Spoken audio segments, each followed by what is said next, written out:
Middle east లో ఉండే Islamic దేశాలు, ఆసియా, ఆఫ్రికాలో ఉండే ఇస్లామిక్ దేశాలుగా మేము ప్రకటించుకుంటున్నాం. మాది ఇస్లామిక్ రాజ్యాలను ప్రకటించుకుంటే ఈ సూడో సెక్యులరిస్టులకి అవేం కనిపించవు. తూర్పు పాకిస్తాన్ 1971లో లిబరేషన్ ఆఫ్ బంగ్లాదేశ్ యుద్ధంలో 3630 మంది దేశ సైనికులు చనిపోయారు. 856 గాయపడ్డారు. 213 మంది ఈ రోజుకి అచూకు లేదు. దానిని మనం రక్తంతో దానికి విమోచన కల్పిస్తే, బంగ్లాదేశ్కి అవతరించే సహాయం మనం చేస్తే, అది ఇస్లామిక్ రాజ్యంగా ప్రకటించుకుంటే దానికి సూడో సెక్యులరిస్టులు ఏం మాట్లాడరు. అక్కడ ఉన్న హిందువులు దుర్గా పూజ చేసుకోకూడదు, వారం రోజులు వెళ్ళిపోవాలంటే ఒక్క సూడో సెక్యులరిస్టులు మాట్లాడరు. ఒక్కళ్ళు మాట్లాడరు. ఒక్క సూడో సెక్యులరిస్ట్ వాదులు ఒక్క నోరు మెదపరు. ఎందుకంటే నోరెత్తకూడదు. నోటికి తాళాలు వేయడానికి చట్టాలు ఉన్నాయి. మనం చెప్పామనుకోండి, మనం మాట్లాడకూడదు. మన నోట్లు లాక్ చేయడానికి తాళాలు ఉన్నాయి, చట్టాలని. మౌనంగా పళ్ళ బిగున బాధని సగటు భారతీయుడు అణుచుకుంటూ భరించాలి. దీనికి కారణాలు అనేకం. మొదటిది, మన సమాజంలో ఐక్యత లేకపోవటం. కులాలు, సాంస్కృతిక ప్రాంతీయ విభేదాలు ఉండటం, పిరికితనాన్ని మంచితనం అనుకోవటం, చేతగానితనానికి సహనం అని పెట్టుకోవటం భారతదేశ సంస్కృతిలో మూల లక్షణాలు అయిపోయినాయి. When anyone says from Kashmir to Kanyakumari, whoever abusing Sanatana, they're getting away with it. Only and because of the reason is in Bharatiya society, in Bharatiya landscape, we don't have the unity, we don't have the integrity. As we are divided by caste, we are divided by region, we are divided by linguistic abilities. And that's what the reason is. Now the time has come. Let us all come together. దేశం మొత్తం శ్రీరాముడిని పూజిస్తుంది. కానీ శ్రీరాముడిని పాదరక్షలతో కొట్టి ఊరేగింప తీసుకెళ్తే చూస్తూ ఊరుకుంటాం. గదుల్లో కూర్చొని ఏడుస్తాం. రాముడి విగ్రహం తల నరికేస్తే రామతీర్థంలో లోపల తిట్టుకుంటాం. ఎందుకంటే ఎవరైనా వింటే కూడా మన మతాన్మోదులు అనుకుంటారనే భయం. రాముడు ఉత్తరాది దేవుడు, ఆర్యుడు అనే తప్పుడు సిద్ధాంతాన్ని మనకి ముందు తీసుకెళ్తా ఉంటారు. మనం భయంతో మాట్లాడం. చెప్పాలా, ఈ దేశం మూల సంస్కృతికి వెన్నెముక శ్రీరాముడు. రాముడు ఉత్తరాది దేవుడా? మనందరి దేవుడు కాదా? రాముడు ఏ ఛాయలో ఉంటాడు?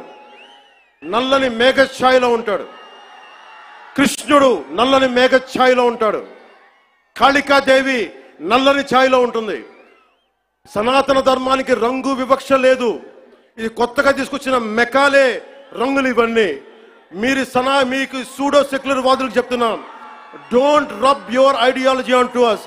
We are beyond race and creed. We are beyond.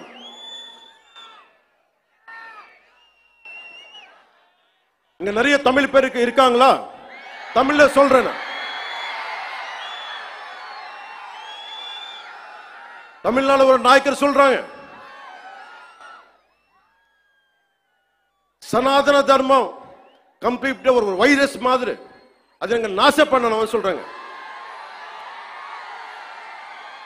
இது ஞாபகம் வச்சுக்கோங்க.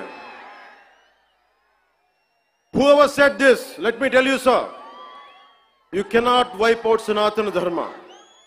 I will tell you why. By the end of my speech, I will tell you why you cannot wipe out Sanatana Dharma.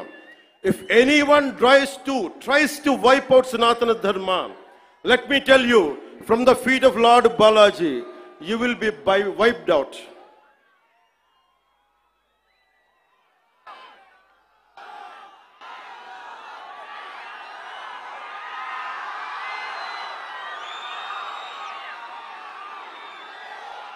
తప్పులు జరుగుతూ ఉంటే మనకి పిరికితనం ఆవహించేసింది. నేను ఎప్పుడు అభివృద్ధి, యువతకు ఉద్యోగాలు కావాలి, అభివృద్ధి జరగాలి, నేను ఇన్నిసార్లు చూశాను. ఇన్ని దశాబ్దంలో నేను అందరినీ కౌలు రైతులకు సహాయం చేశాను. మతం చూడలా. ఎంతమంది ముస్లిం రైతులకు నేను సహాయం చేశాను. ఎంతమంది యేసుక్రీస్తు మతం పుచ్చుకున్న రైతాంగాన్ని నేను సహాయం చేశాను. సనాతనం పాటించేవాడు ఎప్పుడు మత వివక్ష పాటించడు. నేను కోరుకుంటున్నది ఒకటే, నేను అన్ని మతాల్ని గౌరవిస్తా, నేను ఆరాధించే సనాతన మతాన్ని దూషించకండి. అదొకటి నేను కోరుకున్నాను. ఎందుకు మనం మాట్లాడలేం? మనలో వీరత్వం చచ్చిపోయింది. మనం ఎట్లా తయారయ్యామంటే జీవం కోల్పోయాం మనం. అందుకే నేను ధైర్యంగా ఎందుకు నిలబడ్డాను? 151 ఎమ్మెల్యేలుండి 23 మంది ఎంపీలుంటే అంతమంది కలిసి నన్ను ఒక్కడినే తెలంగాణ బార్డర్లో ఆపేస్తే ఎందుకు వచ్చాం బయటికి? ధైర్యం, వీరత్వం. తప్పు జరుగుతున్నప్పుడు ఎప్పుడు ఎలుగెత్తి చెప్పాలి. మీకు అన్యాయం జరుగుద్ది, అందుకనే వచ్చాము ఈ రోజున. మీరు నిలబడ్డారు. ధైర్యం లేని చోట, వీరత్వం లేని చోట మొత్తం పోద్ది. ధైర్యే సాహస లక్ష్మి అంట. ధైర్యం లేని చోట ఐశ్వర్యం ఉంటుంది, ధైర్యం లేని చోట అన్నీ పోతాయి. అందుకే నాకు ఇష్టమైన